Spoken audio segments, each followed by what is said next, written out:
वर्ष को पढ़ रही हूँ। प्रकाशित वाक्य 22। धन्य है वे जो अपने वस्त्र धो लेते, क्योंकि उन्हें जीवन के वृक्ष के पास आने का अधिकार मिलेगा और वे फाटकों से होकर प्रवेश करेंगे।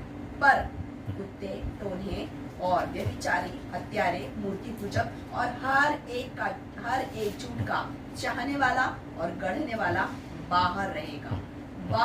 वो कभी भी स्वर्गीय राज्य में प्रवेश नहीं करेगा। और इसके 21 अध्याय में लिखा हुआ है 8वें वचन में, परंतु डरपोकों और अविश्वासियों और घिनौनों और हत्यारों और व्यभिचारियों और टोनों और मूर्ति पूजक और सब झूठों का भाग उस झील में मिलेगा जो आग और गंधक से जलती है। ये दूसरी मृत्यु है। सोच लीजिए, इतनी भयानक ऐसी मृत्यु, ऐसी भयानक पीड़ा, ऐसा भयानक मंजर आप सोच भी नहीं सकते। आज छोटी सी आग में आप अपनी उंगली नहीं रख सकते। सोचिए जरा, सारे अनंत समय तक उस भयानक आग में कैसे जलेंगे। परमेश्वर का प्रेम आपको कभी वहां जाने नहीं देगा। इसीलिए तो यीशु मसीह आया कि मैं और आप विश्वास करें, लेकिन जो विश्वास नहीं करता उस नरक की आग में जलने के लिए चला जाएगा। इसीलिए परमेश्वर को, हमारे उद्धारकर्ता प्रभु यीशु मसीह को तरस आया, इसीलिए उसने तरस खाया। यही वजह है कि उसने तरस खाया कि मैं और आप उस आग में ना जले, उस नरक की आग में ना जले, इसलिए उसने तरस खाया। आज चाहता है कि मेरे और आपके हृदय में भी वो तरस हो, क्योंकि लोग मर कर नाश में, नरक में नहीं जाना है किसी को। नरक सोचिए, इतना भयानक है, इतना भयानक है, इतना भयानक, आप उसकी कल्पना भी नहीं कर सकते। अनंत पीड़ा जो कभी खत्म नहीं होगी, अनंत आग जो कभी बुझेगी नहीं, अनंत प्यास जो कभी आप उससे तृप्त नहीं हो पाएंगे, एक बूंद पानी के लिए तरसने वाली प्यास। आप लाजर के बारे में जानते हैं, धनी मनुष्य के बारे में जानते हैं। धनी मनुष्य प्यास में तरस रहा था। लूका रचित सुसमाचार के 16 अध्याय को पढ़ेंगे, आप उसे पाएंगे। धनी मनुष्य प्यास के लिए तरस रहा था। वो कहते हैं, एक बूंद उंगली डुबा के एक बूंद पानी मेरी जुबान में रख दो। ऐसी है वो नरक की आग। और वहां पर आप कुछ भी नहीं कर सकते। जो भी कुछ करना है, जब तक आप जिंदा है तभी कर सकते हैं। जब तक आप जिंदा है तभी कर सकते हैं। जिस दिन सांस रुक गई उस दिन सब खत्म। या तो नरक या तो स्वर्ग, उस दिन सब खत्म। चॉइस आपकी, आपको कहाँ जाना है, नरक में हमेशा के लिए, स्वर्ग में हमेशा के लिए। ये चॉइस आपकी। वो चॉइस हमारे पर छोड़ दिया उसने हमारे पर छोड़ दिया। हमारा जीवन कैसा है, क्या हमारे अंदर में परमेश्वर का प्रेम है। हमारे अंदर परमेश्वर का प्रेम तब रहेगा जब ये हृदय पवित्र आत्मा का मंदिर बन जाएगा, तब प्रेम रहेगा। और यदि ये हृदय पवित्र आत्मा का मंदिर नहीं बनेगा, उसका प्रेम हमारे अंदर में नहीं रहेगा। याद रखिएगा, हमारा हृदय पवित्र आत्मा का मंदिर बनना जरूरी है, जिसमें यीशु मसीह स्वयं आकर वास करे। ऐसा हृदय। पहला कुरिन्थी और उसके 3 अध्याय और उसके 17 वचन को जब आप पढ़ेंगे, 16 और 17 वचन को पढ़ेंगे, आप पाएंगे कि हमारा हृदय जो है पवित्र आत्मा का मंदिर है। और जब आप उसके 6वें अध्याय 19 वचन को पढ़ेंगे तो आप पाएंगे उसमें लिखा है कि हमारी पूरी देह ही पवित्र आत्मा का मंदिर है, जिसमें हमारा यीशु मसीह वास करना चाहता है। और आप जब प्रकाशित वाक्य की पुस्तक उसके 3 अध्याय 20 वचन को पढ़ेंगे तो कहता है, मैं द्वार पर खटखटा रहा हूँ कि मैं भीतर आऊं। वो मेरे और आपके दिल के द्वार पर आज भी खटखटा रहा है। मैं तेरे घर द्वार में अंदर आना चाहता हूँ, मैं तेरे दिल में रहना चाहता हूँ। तेरे दिल में रह करके मैं उस तरस को, उस प्रेम को लोगों पर प्रकट करना चाहता हूँ, आज हमारा परमेश्वर यही चाहता है। हम इसमें देख रहे हैं, हम पहली चीज देख रहे हैं इसमें, उसका हृदय तरस से भर गया। हम इसे पहली चीज देख रहे हैं, उसका हृदय तरस से भर गया। और आज हमारा प्रभु चाहता है कि मेरा और आपका हृदय भी उसी के समान तरस से भर जाए।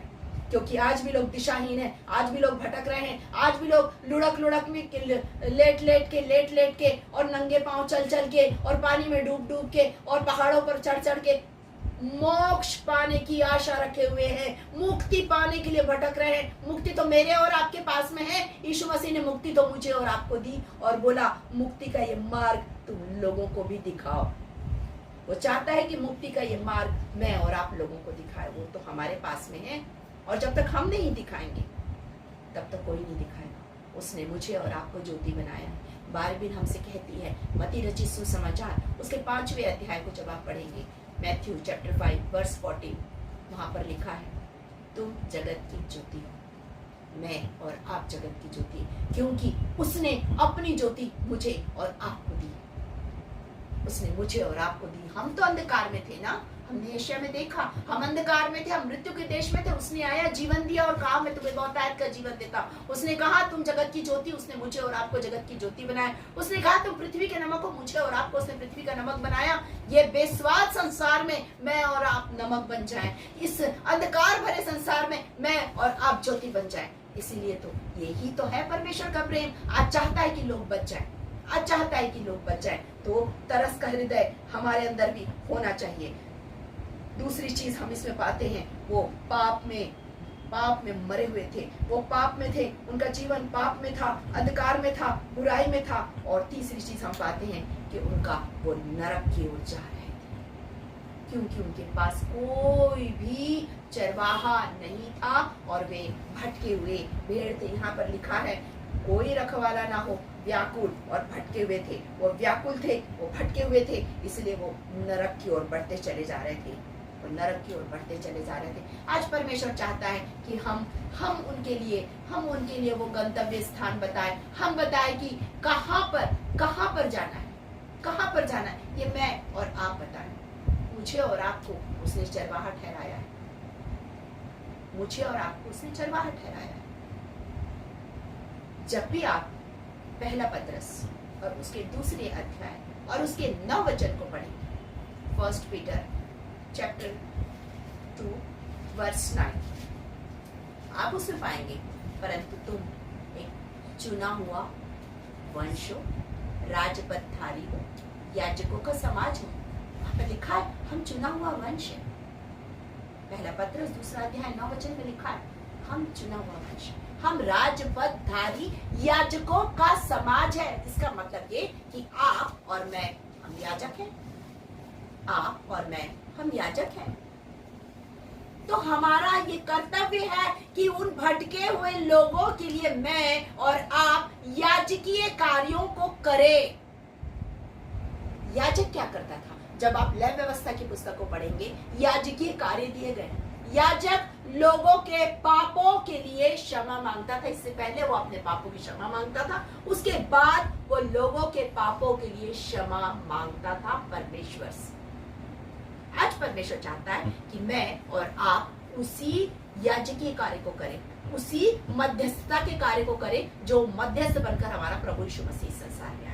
आज चाहता है कि मैं और आप वही कार्य करें, और वो कार्य तब होगा जब हम लोगों के लिए एक मन एक चित होकर प्रार्थना करें, प्रभु लोगों को बचा ले, परमेश्वर लोगों को बचा ले, ये मर रहे हैं, ये नाश हो रहे हैं, इन्हें नाश नहीं होना है, क्योंकि यीशु मसीह ने हर एक के लिए अपना लहू बहाया है। और वो नहीं चाहता है कि कोई भी आत्मा नाश हो, वो नहीं चाहता है कि कोई भी मर जाए, वो नहीं चाहता है कि हमेशा की अनंत मृत्यु को वो प्राप्त करे, वो नहीं चाहता है कि कोई भी नरक की आग में जलने के लिए चले जाए।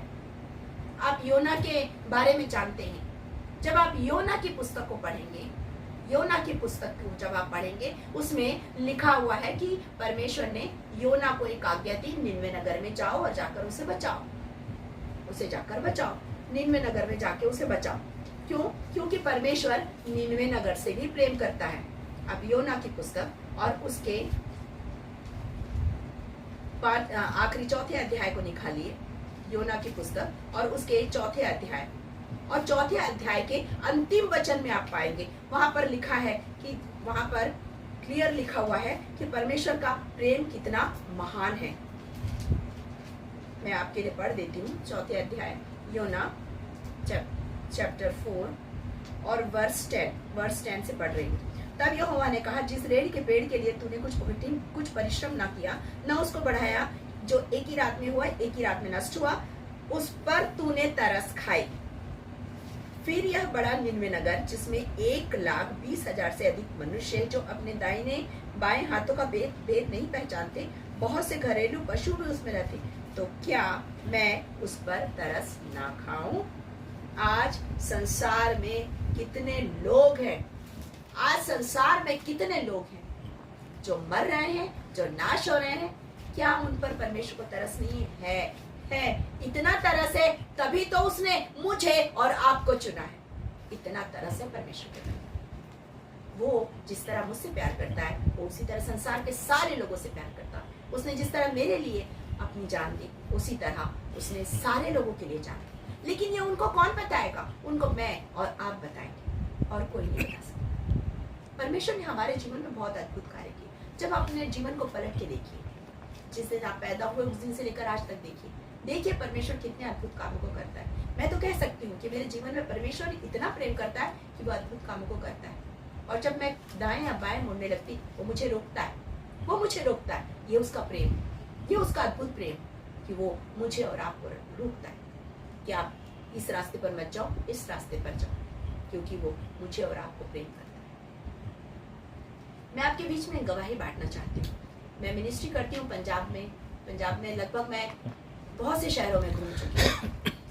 उसके अलावा हम मिनिस्ट्री में जाते हैं तो हम पठानकोट, डलहौजी, मैक्लोडगंज, धर्मशाला वहाँ तक जा चुके हैं। हम राजस्थान में जा चुके हैं मिनिस्ट्री के लिए। हमने हैदराबाद में मिनिस्ट्री की है। हम अपने यहाँ के हर छोटे बड़े झुंड में, हर बड़े शहरों में, हर बड़े चर्च में, हर जगह हम मिनिस्ट्री करते हैं। हम मिनिस्ट्री करते हैं ऑर्फनेज बच्चों के बीच में, क्योंकि परमेश्वर का प्रेम हमारे हृदय में, वो चाहता है कि वो बच्चे जो अनाथ हैं उनके बीच में हम जाके परमेश्वर के इस प्रेम को बांटें।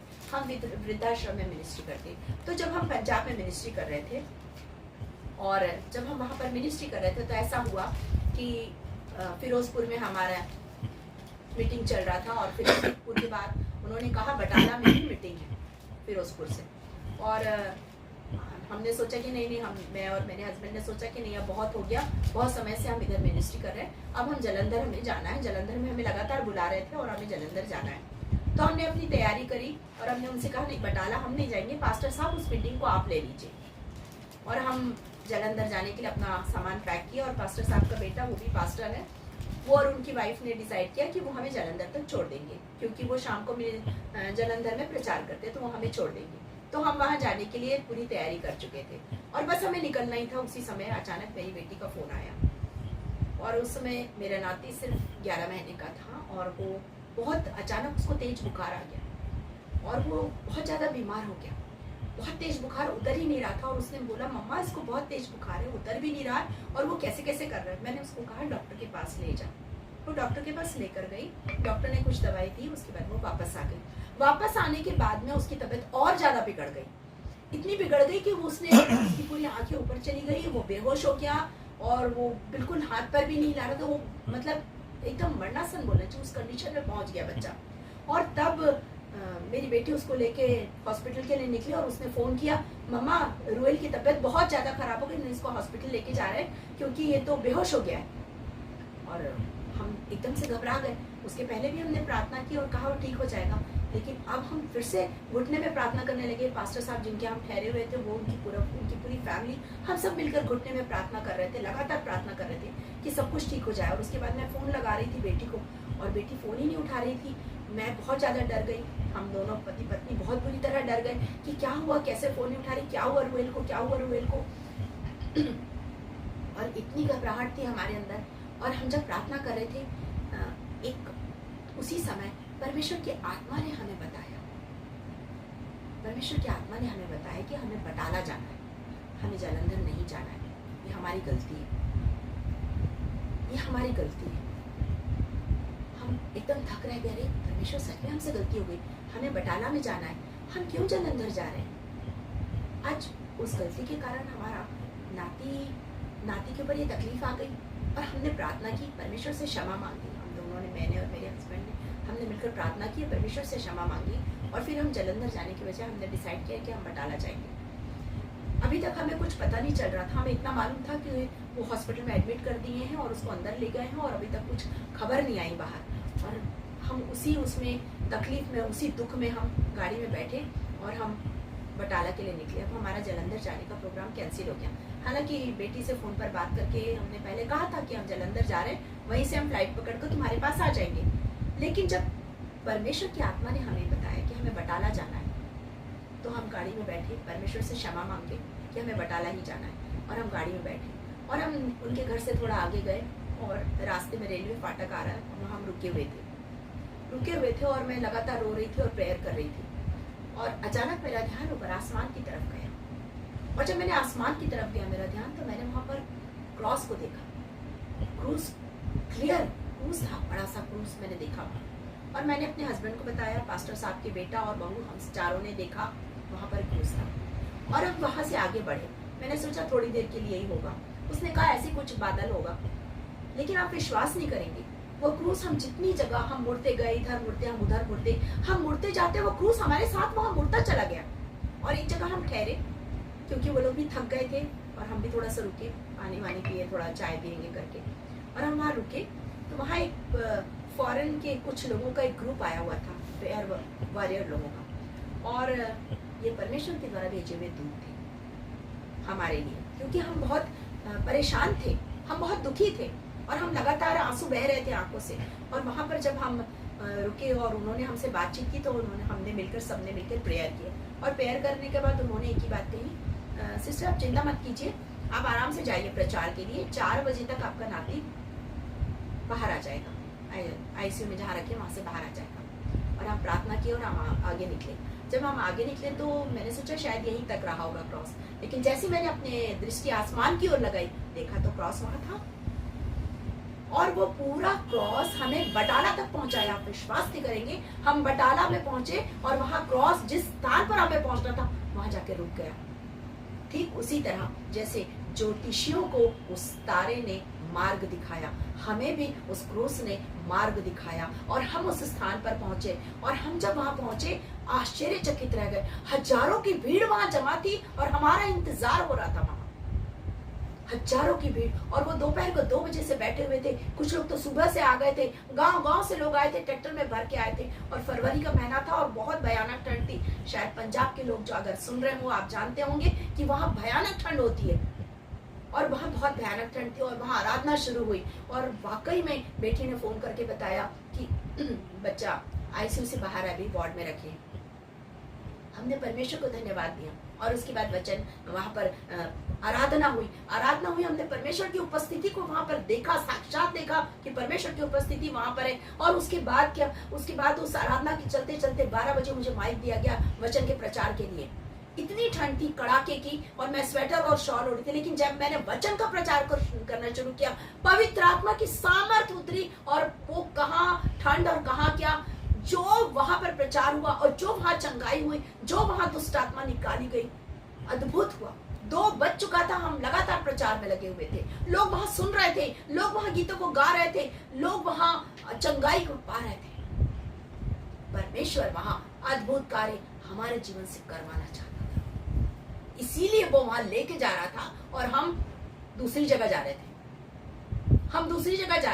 हमें वहां नहीं जाना था, हमें बटाला में होना था उस दिन, क्योंकि वहां हजारों के लोग, भीड़ वहां बैठी हुई थी, वो चंगाई के इंतजार में बैठी थी कि परमेश्वर की चंगाई की नदियां यहाँ बहेंगी, इसलिए बैठी थी। आज मेरे और आपके जीवन से परमेश्वर यही चाहता है, आज आपके जीवन से भी परमेश्वर यही चाहता है। आज हमें अपने कार्यों के लिए इस्तेमाल करना चाहता है। वो चाहता है कि तरस का वो हृदय मेरे और आपके अंदर आए, मेरे और आपके अंदर आए। आज भी हम चाहते हैं परमेश्वर की सामर्थ हमें दिखाई देती है, परमेश्वर की सामर्थ, परमेश्वर की उपस्थिति हमेशा हमारे बीच में रहती है, हमेशा हमारे बीच में रहती है। और उसके बाद हमारा नाती ठीक हो गया, हमने परमेश्वर को धन्यवाद दिया और तब से हमने डिसाइड किया चाहे कुछ भी हो, यदि हमें कहीं जाना है, मतलब वहां जाना है, जिन्होंने बुलाया है वहां जाना है और वहां प्रचार करना है। उस दिन का दिन है, आज का दिन है, हम हर जगह जाते हैं, जो बुलाता है वहां जाते हैं। एक और गवाही आपके साथ बांट के हम आगे वचन में जाएंगे। हम लुधियाना में वचन का प्रचार कर रहे थे और एक पास्टर साइकिल में आए हुए थे और वो वचन का प्रचार सुनने के बाद उन्होंने कहा कि आप हमारे घर भी आइए प्रचार के लिए। तो हम लोग बोले ठीक है आएंगे, और वो बहुत जिद पर अड़ गए कि नहीं अभी चलिए, और हम वहाँ जाने के लिए निकले। जब हम वहाँ प्रचार के लिए जाने के लिए निकले और एक जगह वो अपनी साइकिल से हमारा मार्गदर्शन कर रहे थे, हम कार में पीछे थे, और जहाँ पर हम रुके, जैसे ही मैंने दरवाजा खोला तो मैंने बाहर देखा कि इतनी गंदगी, इतना कीचड़, और मैं कभी भी कीचड़ में पैर नहीं रखती। मैं बहुत बड़े शहर से हूँ, बहुत से लोग आज बड़े शहरों से जुड़े होंगे, और मैं बॉम्बे की हूँ और मेरे जो पापा थे वो गोवा के थे, और मैं हर जगह गंदगी से बचने वालों में से। मतलब यहाँ अगर कीचड़ है, यहाँ गंदा है, मैं वहाँ नहीं जाती, बहुत दूर रहती हूँ। तो वहाँ पर उस गंदगी को देखिए, गंदगी लगातार बह के आ रही थी और मैंने ये बाहर निकले मेरे मिस्टर, उन्होंने कहा उतर क्यों नहीं रही हो? वो खड़े हो गए और उतर क्यों नहीं रही हो, और जो और भी लोग थे वो भी खड़े हो गए। मैं तो इस गंदगी को देख के पैर नीचे रख ही नहीं सकती थी और मेरा ध्यान वो गंदगी की तरफ था। मैं बोली, प्रभु तू मुझे कहाँ ले आया? मैंने कहा, प्रभु तू मुझे कहाँ ले आया? मैं यहाँ कैसे रहूंगी? तुझे तो पता है मैं तो थोड़े से भी कीचड़ में पैर नहीं रखती हूँ, यहाँ तो इतना कीचड़ की नदियां बह रही है, कैसे उतरूंगी यहाँ? आप विश्वास नहीं करेंगे, मेरे कान में एक आवाज आई, क्या इस जगह में जॉयस मेहरा आएगी प्रचार करने? मैंने कहा नहीं प्रभु। फिर प्रभु ने पूछा, क्या इस जगह में दीना करण आएंगे प्रचार करने? मैंने कहा नहीं प्रभु। तो उतर जा। विश्वास नहीं करेंगे, मैंने अपना पैर उस कीचड़ में रखा पहली बार और मैं उतर के बहुत दूर लंबा चल के गई और जहाँ उनका पास्टर का चर्च था, जैसे ही हम वहाँ पहुंचे और ऊपर में चर्च था और हमें सीढ़ी में चढ़ के जाना था, पहला कदम मैंने सीढ़ी में रखा, अचानक वहाँ फूलों की बारिश उन्होंने शुरू कर दी, मेरे ऊपर फूल बरसाना शुरू कर दिया और मैं और मेरे हस्बैंड चढ़ते जा रहे थे, वो फूल बरसाते जा रहे थे और हम सीढ़ी चढ़ के जब उनके चर्च के अंदर कदम रखे तो उन्होंने लगभग कालीन की तरह, इतने मोटे कालीन की तरह पूरा फूल बिछा के रखा था। मैंने परमेश्वर को धन्यवाद दिया। आप भी याद रखिए, परमेश्वर आपसे प्यार करता है और वो चाहता है कि जो उसके बच्चे वो तरस का हृदय रखे। उसने मुझे इन गवाहियों के द्वारा सिखाया कि मेरे अंदर में तरस का हृदय होना चाहिए। बटाला के लोग तरस रहे थे, वो भटक रहे थे, वो चाह रहे थे कि कोई आए और परमेश्वर का वचन उनके बीच में बांटे, कोई आए और उन बीमारों के लिए प्रार्थना करे, कोई आए और दुष्ट आत्मा से ग्रसित लोगों के लिए प्रार्थना करके उन्हें बंधनों से आजाद करे। और उस दिन परमेश्वर ने मुझे चुना था कि मैं वहां जाऊं और मैं तो दूसरी जगह जा रही थी, लेकिन परमेश्वर का प्रेम मुझे वापस वहां खींच के ले गया और परमेश्वर ने मुझे बहुत आयत की आशीष दी। उस कीचड़ भरे रास्ते से चल के मुझे उन फूलों के रास्ते पर चलना था और परमेश्वर चाहता था, देख मैं तेरे से कितना प्रेम करता हूँ, तू इस गंदगी से चल के तो देख, तेरे लिए वहाँ फूलों का कालीन बिछा के रखा हूँ। लेकिन मैं ही नहीं जाना चाह रही थी, लेकिन उसका प्रेम है जिसके कारण मैं उसमें चल के गई। और उस दिन का दिन है, आज का दिन अपने पास तरस का हृदय रखती हूँ क्योंकि मैं प्रभु से बहुत प्यार करती हूँ। आप भी प्रभु से प्यार कीजिए, बहुत प्यार कीजिए, इतना प्यार कीजिए कि पहला स्थान आप सिर्फ प्रभु को दीजिए। इतना प्यार कीजिए।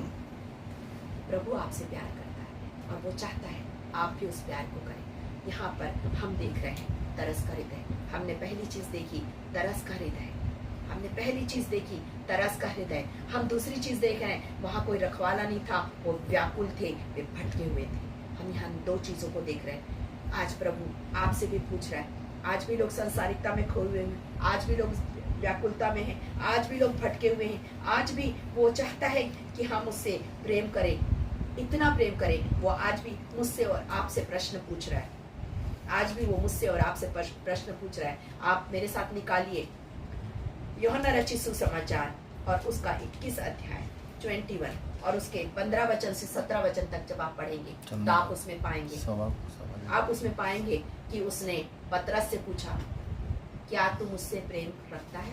पतरस ने कहा, हाँ मैं प्रेम करता हूँ। उसने दूसरा प्रश्न पूछा, क्या तू मुझसे प्रीति रखता है? उसने कहा, हाँ प्रभु मैं तुझसे प्रीति रखता हूँ। उसने फिर से तीसरा क्वेश्चन पूछा, क्या तू मुझसे प्रेम रखता है? आज वो क्वेश्चन मुझसे और आपसे पूछ रहा है। मेरी बेटी क्या तू मुझसे प्रेम रखती है? मेरे बेटे क्या तू मुझसे प्रेम रखता है? आज वो प्रश्न आपसे भी पूछ रहा है। यदि प्रेम रखते हो तो निश्चित रूप से आपके पास भी तरस का हृदय होगा जो उसके पास था। और जब आपके पास तरस का, पहली चीज उसने भीड़ को देख के तरस खाया। क्यों तरस खाया? क्योंकि उनके पास में कोई रखवाला नहीं। दूसरी चीज, तीसरी चीज हम उसमें देखते हैं कि वो नरक की ओर जा रहे थे। उनका गंतव्य नरक की ओर था और परमेश्वर नहीं चाहता है कि कोई भी नरक में जाए, कोई भी नाश हो जाए। पहली चीज तरस खाना, दूसरी चीज उनको रखवाले के बिना लोगों के लिए आपको रखवाला बनना है, आपको याजकीय कार्य को करना। तीसरी चीज उनके गंतव्य स्थान के लिए उनको आपको मार्गदर्शन करना है। ये रास्ता नरक की ओर जा रहा है, ये रास्ता स्वर्ग की ओर जा रहा है। ये रास्ता सही है, इसी पर आपको चलना है। ये रास्ता सही है क्योंकि यहाँ प्रभु आपका इंतजार कर रहा है। इस रास्ते पर जब आप चलेंगे, ये रास्ता जरूर बहुत सकरा है, ये रास्ता बहुत सकरा है, लेकिन आप जब इस पर चलेंगे, प्रभु आपका इंतजार कर रहा है। वो रास्ता कीचड़ से भरा था, लेकिन जब मैं उस पर चली तो मेरे लिए वहाँ फूलों का कालीन बिछा हुआ था। जब आप उस सकरे रास्ते पर चलेंगे, आप पाएंगे परमेश्वर की उपस्थिति, आप पाएंगे प्रभु के उस प्रेम को। वो बाहें फैला के आज भी आपका और मेरा इंतजार कर रहा है, वो आज भी आपका इंतजार कर रहा है कि आओ मेरे बच्चों, मैं तुमसे इतना प्यार करता हूँ, आओ मेरे बच्चों। इस तरस के हृदय को आप तुम भी ले लो, तुम्हारा मन बदल जाए, तुम भी इस तरस के हृदय को ले लो और तुम भी तरस खाओ लोगों पर। लोग आप में प्रभु को देखना चाहते हैं। जब आप प्रभु यीशु मसीह को उद्धारकर्ता ग्रहण करेंगे, जब आपका दिल तरस का बन जाएगा, जब आपके दिल में प्रभु का प्रेम आ जाएगा, तब आप लोगों की उस कराहती आवाज को सुन सकेंगे, उस नरक में जाती हुई चीखों को आप सुन सकेंगे, दुष्ट आत्माओं से ग्रसित लोगों को के बंधनों को आप तोड़ सकेंगे। आप उन लोगों के लिए प्रार्थना करेंगे, ठीक उसी तरह जैसे पौलुस करता था। जब आप प्रेरितों के काम और उसके 16 अध्याय एक्ट चैप्टर 16 और उसके वर्ष 17 को पढ़ेंगे, आप उसमें पाएंगे पौलुस जा रहा था और दुष्ट आत्मा से ग्रसित लड़की उसके पीछे पीछे चिल्ला रही थी, ये परमेश्वर के जन हैं, ये परमेश्वर के जन हैं जो उद्धार की कथा सुनाते हैं।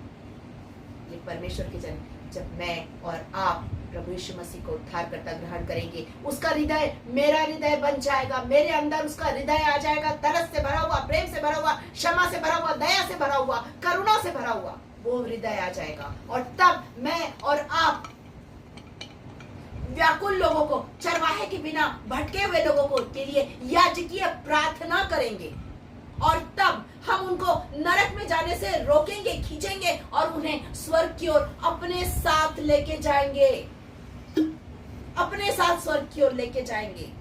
और लोग हमारे अंदर में प्रभु यीशु मसीह को देखेंगे और कहेंगे ये वो है जिसके अंदर में परमेश्वर वास करता है, ये वो है जो उद्धार की कथा सुनाते हैं, ये वो हैं जिनके कानों में दर्द भरी आवाज आती है और ये उसको बचाने के लिए जाते हैं। आज भी मकिदुनिया के लोग पुकार रहे हैं, जिस तरह पौलुस को पुकार रहे थे, आज सारी दुनिया के लोग पुकार रहे हैं, आज सारी दुनिया के लोग पुकार रहे हैं मुझे और आपको। यदि आप परमेश्वर से प्रेम करते, यदि आप प्रभु से प्रेम करते, निश्चित रूप से वो आवाज आपके कानों में जाएगी, वो आवाज आपके कानों में जाएगी। आप जब लोगों को मर मर के नाश होते देखेंगे, लोगों के पास प्रभु नहीं है, उनके पास में कुछ भी नहीं, उनके पास में कुछ भी नहीं, उनके पास पैसा है, उनके पास घर है, उनके पास गाड़ी है, उनके पास सब कुछ है, लेकिन उनके पास प्रभु नहीं है। मेरे पास, आपके पास भले कुछ नहीं है, लेकिन मेरे और आपके पास नहीं प्रभु। और मुझसे ज्यादा अमीर, मैं आज भी कहती हूँ, मुझसे ज्यादा अमीर दुनिया में कोई नहीं है, क्योंकि मेरे पास राजाओं का राजा, प्रभुओं का प्रभु, सृष्टिकर्ता परमेश्वर है। और मैं बहुत अमीर हूँ क्योंकि मैं उसकी बेटी हूँ, मैं उसकी बेटी हूँ। और वचन हमसे कहता है, जब आप यूहन्ना रचित सुसमाचार और उसके पहले अध्याय और उसके 12 वचन को पढ़ेंगे तो आप उसे पाएंगे, जितनों ने उसे ग्रहण किया उसने उन्हें संतान होने का अधिकार दिया। मतलब मैं और आप राजा के बेटे बेटियां हैं। वो हमसे प्रेम करता है, वो हमसे प्रेम करता है, हम उसके बेटे बेटियां हैं। और हम जो उसके बेटे बेटियां हैं उसको अपने जीवन से दिखाना है। मतलब ये कि हमारे अंदर में तरस का हृदय होना चाहिए, हमारे अंदर में प्रेम का हृदय होना चाहिए, हमारे अंदर में दया का हृदय होना चाहिए, हमारे अंदर में क्षमा का हृदय होना चाहिए, हमारे अंदर में प्रार्थना का हृदय होना चाहिए। क्योंकि यीशु मसीह जब तक ही संसार में रहा वो लोगों के लिए बस प्रार्थना करता रहा। जब तक वो इस संसार में रहा वो लोगों के लिए प्रार्थना करता था। बाइबल बताती है कि वो पहाड़ पर जाता था और वहां जाकर एकांत में प्रार्थना करता था। किसके लिए प्रार्थना करता था? अरे मेरे और आपके लिए प्रार्थना करता था। जब आप यूहन्ना रचित सुसमाचार और उसके 17 अध्याय जॉन चैप्टर 17 को पढ़ेंगे, उसमें उसने 3 प्रार्थनाएं लिखी, उसमें उसने 3 प्रार्थनाएं की। एक वो प्रार्थना महायाजकी प्रार्थना है जो उसने अपने लिए की, एक वो प्रार्थना जो उसने चेलों के लिए की, एक वो प्रार्थना जो सारे संसार के लोगों के लिए की, मेरे और आपके लिए की। हमारे लिए वो प्रार्थना की है। आज भी वो मेरे और आपके लिए परमेश्वर के पास प्रार्थना कर रहा है। जब हम प्रार्थना करते हैं, परमेश्वर के पास जाते हैं, यीशु मसीह को अपना दुख, अपनी तकलीफ बताते, वो हमारी प्रार्थना का कटोरा उठा के परमेश्वर के आगे रख देता और कहता है, हे पिता, ये मेरे नाम से तेरे पास आए हैं, ये मेरे नाम से तेरे पास आए, इन पर दया कर, इनकी प्रार्थना को सुन ले। वो यही कहता है। आज मेरा और आपका परमेश्वर चाहता है कि हम परमेश्वर के पास उसी तरस के हृदय के साथ जाए और बोले, प्रभु, संसार के लोग नाश हो रहे, आ जाओ उनको बचाने के लिए। यहाँ पर वो कहता है, पके खेत बहुत है, मजदूर कम है, इसलिए क्या करो, खेत के स्वामी से कहो और मजदूर भेज दे। आज आपके लिए चाहता है कि खेत के स्वामी से कहो कि मुझे और आपको मजदूर बना के भेज दे, जो भटक रहे हैं, जो नाश हो रहे हैं, उनके लिए तरस खाने का हृदय लेकर भेज दे। प्रभु, मैं उनके लिए प्रार्थना करूं, याज की प्रार्थना करूं, प्रभु, उनके गंतव्य स्थान को मैं बदल दूं और उन्हें स्वर्ग की ओर खींच के ले आओ। आज मेरे और आपके जीवन से परमेश्वर यही चाहता है। क्या आप तैयार हैं? क्या आप तैयार हैं उस हृदय के लिए? क्या आप तैयार हैं इस बात के लिए कि मेरा दिल बदल दे, मेरा दिल बदल दे प्रभु, मेरे दिल में आ जा, मेरा दिल बदल दे, मेरा दिल बदल दे। हम इससे पहले कि प्रार्थना में जाएं, अपनी आंखों को बंद करेंगे, उससे पहले आप सबसे प्रार्थना है। आप जब प्रार्थना करें, दिल खोल दीजिए, उससे कहिए, प्रभु मेरे दिल में आ जा, प्रभु मेरे हृदय को बदल दे, तरस का मन दे दे। उससे कहिए, प्रभु मेरे अंदर क्षमा का मन दे दे कि मैं दूसरों को क्षमा कर सकूं। उससे कहिए, प्रभु मेरे अंदर में वो करुणा का, वो प्यार का मन दे दे। आंखों को बंद करिए, जितने बीमार हैं अपने तकलीफ के स्थान पर अपना हाथ रख दीजिए और कहिए, प्रभु तूने मेरे लिए कोड़े खाए, ये तकलीफ मेरे लिए कोई मायने नहीं रखती, क्योंकि इस दर्द के लिए, इस बीमारी के लिए, इस तकलीफ के लिए तूने कोड़े खाकर उसका मूल्य चुका दिया है। इसलिए मैं तेरी चंगाई को रिसीव करता हूँ, मैं रिसीव करता हूँ। उसने कोड़े खा लिया आपकी बीमारी के लिए, उसने चंगाई की नदियों को बहा दिया, बस आपको रिसीव करना है। रिसीव कीजिए उसे, रिसीव कीजिए उस चंगाई की नदी। यदि आप किसी बोझ में हैं, कोई बोझ आपके ऊपर है, चाहे वो कर्ज का हो, चाहे वो बेरोजगारी का हो, किसी भी प्रकार का बोझ, वो आपके बोझ को उतारने के लिए तैयार है, क्योंकि उसने कहा है, ये बोझ से थके और दबे लोगों, मेरे पास आओ, मैं तुम्हें विश्राम दूंगा। वो आपको विश्राम देना चाहता है। आज ही आप उसके पास हो। हर दिन मौका नहीं मिलता है, अवसर को हमेशा बहुमूल्य समझिए। जब भी मौका मिले उससे प्रार्थना कीजिए, हर पल हर समय प्रार्थना कीजिए, हर समय उससे प्रार्थना कीजिए, हर समय उससे बात कीजिए। अपने दिल को इस समय खोल कर रख दीजिए, हन्ना की तरह अपना दिल खोल दीजिए। अपनी आंखों को बंद रखिए और आप प्रार्थना कीजिए। अपनी आंखों को बंद रखिए, आसपास किसी को भी मत देखिए, बस अपने आप को प्रभु के हाथ में सौंप दीजिए और उससे बात कीजिए और उससे प्रार्थना कीजिए। अपनी आंखों को इसी तरह बंद रखेंगे। वो हमसे बहुत प्यार करता है, वो इतना प्यार करता है कि उसकी कोई सीमा नहीं, उसकी कोई सीमा नहीं।